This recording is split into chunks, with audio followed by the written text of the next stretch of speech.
Hello viewers, welcome to our channel. నేను మీ Charan Parimi. YCP party బీజేపీలో విలీనం అవుతుందా? చూస్తుంటే అలాగే కనిపిస్తుంది. వైసీపీ పార్టీ బీజేపీలో విలీనం అయ్యేటట్టుగా ఉంది. ఎందుకంటే జగన్ కొద్ది రోజులుగా బెంగళూరులో ఉన్నారు. అంటే మన రాష్ట్రంలో పరిస్థితులు ఆ పార్టీకి పూర్తిగా వ్యతిరేకంగా ఉన్నాయి. ఇవన్నీ చూస్తూనే ఉన్నాం. ఇప్పుడు జగన్ కేసులు కావచ్చు, ఇవన్నీ కూడా. సో వీటన్నిటి దృష్ట్యా ఈ పార్టీ విలీనం అవుతుంది అంటూ వార్తలు వస్తున్నాయి. అయితే విలీనం అంటే పూర్తి స్థాయి విలీనం కాదు కానీ దాదాపు విలీనమే. మరి ఈ దాదాపు విలీనం ఏంటి అనేది మనం ఒకసారి మాట్లాడదాం. ముఖ్యంగా ఈ జగన్ కొద్ది రోజులుగా బెంగళూరులో ఉన్నారు. సో ఆయనకు ఆరోగ్యం బాగాలేదని తన కాలికి చికిత్స చేయించుకుంటున్నారు అని చెప్పేసి కొంత మీడియాలో కూడా వచ్చింది. వాళ్ళ పక్షం కూడా అదే చెప్తూ వచ్చారు. కానీ నిజానికి ఆయన బెంగళూరుకి వెళ్ళింది ట్రీట్మెంట్ కోసం కాదు, పార్టీ విలీనానికి సంబంధించిన చర్చల కోసం. ఇక్కడైతే అది పెద్ద రచ్చ అయ్యే అవకాశం ఉంది కాబట్టి అక్కడ చర్చ చేద్దాం అనేది ఆయన ఉద్దేశం అనుకుంటా. సో బెంగళూరు వెళ్ళారు. అయితే అక్కడ కొన్ని చర్చలు జరిగాయి అనమాట. ఆ చర్చలు ఏంటి అని చూస్తే బెంగళూరులో జగన్ కొంతమంది బీజేపీ నాయకుల్ని కలవడం జరిగింది. సో దాని ప్రకారం ఆయన రాజ్యసభ పక్షం ఏదైతే ఉందో, ఇప్పుడు జగన్కి రాజ్యసభలో ఉన్న బలం 11 మంది ఎంపీలు ఉన్నారు రాజ్యసభలో. సో వాళ్ళ నుంచి మొత్తం ఆ పక్షం మొత్తం బీజేపీలో చేరిపోయి సో పార్టీ రాజ్యసభలో మొత్తానికి తుడిచిపెట్టుకునే పరిస్థితి లాగా ఉంది. ఎందుకంటే దానికి కూడా జగన్ అనుకూలంగానే ఉన్నారని వార్తలు వస్తున్నాయన్నమాట. సో పార్టీని ఎందుకు ఆయన అంటే జాతీయ స్థాయిలో చూసుకుంటే పార్టీని, రాష్ట్రంలో ఎమ్మెల్యేలు ఉంటారు, ఇదంతా ఓకే, కానీ జాతీయ స్థాయిలో మాత్రం పార్టీని దాదాపు కలిపేసినట్టే కనిపిస్తుంది అనమాట. అంటే ఆయన ఎవరైతే ఎంపీలు ఉన్నారో వీళ్ళని బీజేపీలో కలపడం ద్వారా ఆ పార్టీ ఉనికి మరి అక్కడ కోల్పోయే అవకాశం ఉంది. మరి ఆయన ఎందుకు దానికి రెడీ అయ్యాడు, రాజ్యసభలో పార్టీ ఉనికి నిలుపుకోవాలని లేదా అనే ప్రశ్నలు కొన్ని ఉన్నాయి. అయితే జగన్ ఏం ఆలోచిస్తున్నారు, బీజేపీ జగన్ని ఏ విధంగా కన్విన్స్ చేశారు, ఇవన్నీ మనం ఇప్పుడు మాట్లాడదాం. మామూలుగా చూసుకుంటే బీజేపీకి ప్రస్తుతం రాజ్యసభలో బీజేపీకి కొంత బలం తగ్గింది, సంఖ్యాబలం. కొంతమంది సీనియర్లు ఎవరైతే ఉన్నారో వాళ్ళ టర్మ్ పీరియడ్ అయిపోవడం వల్ల వాళ్ళు ఇప్పుడు రాజ్యసభ సభ్యత్వాన్ని వదులుకున్నట్టే. సో ఆ సభ్యత్వం నుంచి వాళ్ళు బయటకు వెళ్ళిపోతారనమాట. కాబట్టి ఇప్పుడు రాజ్యసభలో కొంత బీజేపీకి బలం తగ్గిపోయింది. ఇప్పుడు బలం తగ్గింది కాబట్టి వాళ్ళకు ఏవైనా బిల్లులు రాజ్యసభలో ఓకే చేయించుకోవాలి అంటే కాస్త ఇబ్బందికరమైన పరిస్థితి ఉందన్నమాట. అక్కడేమో లోక్సభలో ప్రతిపక్షం చాలా గట్టిగా ఉంది, ఇక్కడ చూస్తేమో రాజ్యసభలో కూడా బలం తగ్గింది. సో ఇలాంటి టైంలో ఏదైనా బిల్లు, మోడీ అసలే అందరినీ పార్లమెంట్ నుంచి అందరినీ గెంటేసి తలుపులేసి మరి బిల్లులు ఓకే చేయించుకునే రకం. గతంలో కూడా అలాగే చేసుకుంటూ వచ్చాడు అనేక బిల్లులు. మరి ఇప్పుడు ఏం చేస్తారు? ఇప్పుడు ఆ అవకాశం లేదు. ఖచ్చితంగా రెండు చోట్ల కూడా ప్రతిపక్షాన్ని ఎదుర్కోక తప్పదు, ఆ బిల్లుల విషయంలో ఆమోదం కూడగట్టుకోక తప్పదు. సో దానికోసం ఆయనకంటూ కొంత బలగం కావాలి కాబట్టి, తన పార్టీకి బలం సరిపోవట్లేదు కాబట్టి, సో ఆయన ఏం చేయదలుచుకున్నారు అంటే, ఏ పార్టీలు అయితే కొద్దిగా ఈ రాజ్యసభ ఎంపీలు వేరే ఈ రాష్ట్ర స్థాయి పార్టీలు ఏవైతే ఉన్నాయో ఈ పార్టీల నుంచి కొంతమందిని తీసుకోవాలి తన పార్టీలోకి అనేది ఆయన ఆలోచన. ఈ విధంగా చూసుకుంటే ఆయనకి తమిళనాడు నుంచి అన్నా డిఎంకే కావచ్చు, అలాగే ఏపీ నుంచి వైఎస్ఆర్సీపీ కావచ్చు, ఈ రెండు చాలా కీలకంగా కనిపిస్తూ ఉన్నాయన్నమాట. అన్నా డిఎంకే నుంచి దాదాపు 4 సీట్లు ఆయనకు కలిసే అవకాశం ఉంది. సో వాళ్ళతో కూడా మంతనాలు జరుగుతున్నాయి. అలాగే ఇటువైపు చూసుకుంటే వైఎస్ఆర్సీపీ నుంచి 11 మంది ఉన్నారు. ఈ 11 మందిలో వైఎస్ఆర్ తన అనుచరులు ఎవరైతే ముఖ్యమైన వ్యక్తులు ఉన్నారో ఆ ముఖ్యమైన వ్యక్తుల్ని తప్పించి కనీసం 7 వ్యక్తుల్ని తన పార్టీలో కలిపేసుకుంటే బీజేపీలో సో ఈజీగా ఉంటుంది, తనకు ఒక బలం చేకూరుతుంది అని చెప్పేసి ఆయన ఆలోచన.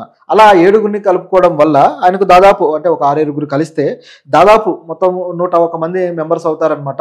అయినా కూడా ఇంకా 13 మెంబర్స్ కావాల్సిన అవసరం ఉంటుంది. సో ఇది పరిస్థితి అనమాట. మరి ఆయన ఎలా కూడగట్టుకుంటారో చూడాలి. అయితే ఇటువైపు జగన్ దానికి అంగీకరిస్తున్నారా?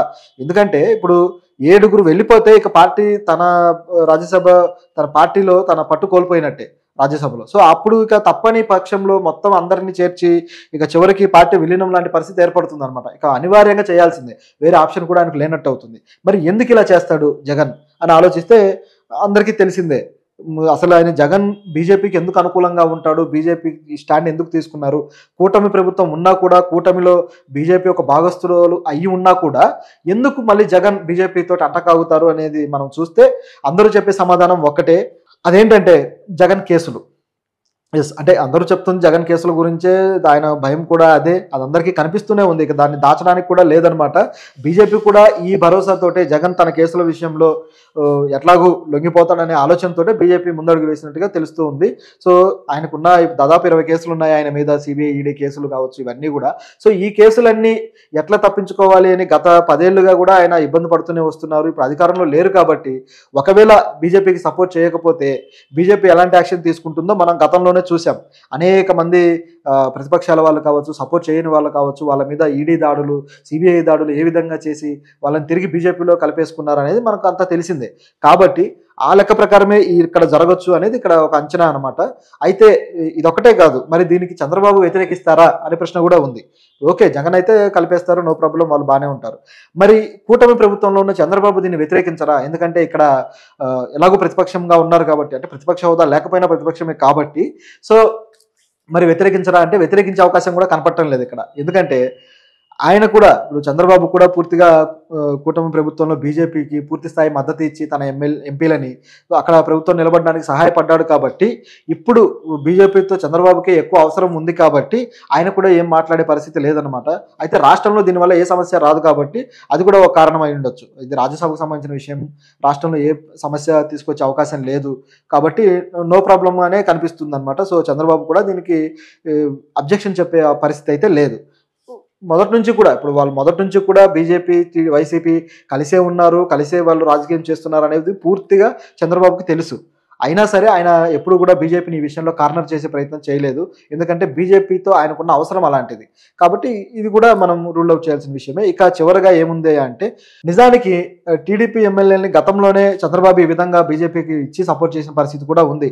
తన ముఖ్యమైన అనుచరులు, అనుయాయులు ఎవరైతే ఉన్నారో, సీఎం రమేష్ కావచ్చు, సుజనా చౌదరి కావచ్చు, వీళ్ళ విషయంలో ఆయన అలాంటి స్టాండ్ తీసుకొని బీజేపీకి అప్పచెప్పడము, వాళ్ళు బీజేపీలోకి వెళ్ళిన తర్వాత టీడీపీ కోసం, టీడీపీకి ఏవైతే ఈ కూటమి ఏర్పాటు కావచ్చు, ఇలాంటి మద్దతు చేకూర్చాల్సిన విషయంలో ఆయన, వీళ్ళిద్దరూ, సుజనా చౌదరి కావచ్చు, ఈయన కావచ్చు, వీళ్ళు బీజేపీని ఒప్పించడము, బీజేపీలో కొంత లాబింగ్ చేయడము, ఇవన్నీ చేస్తూ వచ్చారనమాట. కాబట్టి అంటే తన మనుషులు బీజేపీలో ఉండటం కూడా తనకు అవసరమే, తనకు మంచిదే అని చెప్పేసి ఒక టాక్టికల్గా ఆలోచించే మనిషి చంద్రబాబు గారు. సో కాబట్టి ఆయన ఎప్పుడు కూడా ఈ పద్ధతికి ఆయన అనుకూలంగానే ఉంటాడు. కాకపోతే ఇప్పుడు అక్కడ చక్రం తిప్పే అవకాశం మళ్ళీ వైసీపీ మంత్రులకు వస్తే మరి పరిస్థితి ఏంటనేది కూడా ఆలోచించాలి. ఎందుకంటే ఇప్పుడు వైసీపీ మంత్రుల అవసరం బీజేపీకి ఉంది.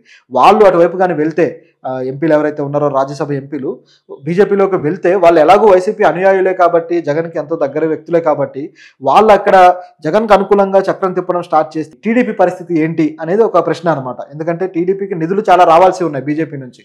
మరి అక్కడ ఏం జరుగుతుంది? ఓవరాల్గా చూసుకుంటే ఈ పార్టీలన్నింటిలో ఇప్పుడు మోడీ గట్టిగా ఇరుక్కున్నట్టుగా కనిపిస్తుంది. ఆయనకు మద్దతు అయితే వస్తుంది, కానీ ఎవరికి ఏం చేయాలి అనే విషయంలో మాత్రం మోడీ, నిజానికైతే ఆయన తన మిత్రపక్షాలకు కూడా ఏవైనా పథకాలు ఇవ్వడం కానీ ఇలాంటివి ఏవి చేయడు. కేవలం అన్ని గుజరాత్కి తీసుకుపోయే రకం కాబట్టి, ఇప్పుడు మరి వీళ్ళందరూ వేరే వేరే రాష్ట్రాల నుంచి తీసుకొచ్చినప్పుడు వాళ్ళకి ఎలాంటి మద్దతు చేకూరుస్తాడు, ఆ రాష్ట్రాలకు ఏం మేలు చేస్తాడు అనేది కూడా మరో ప్రశ్న ఉందన్నమాట.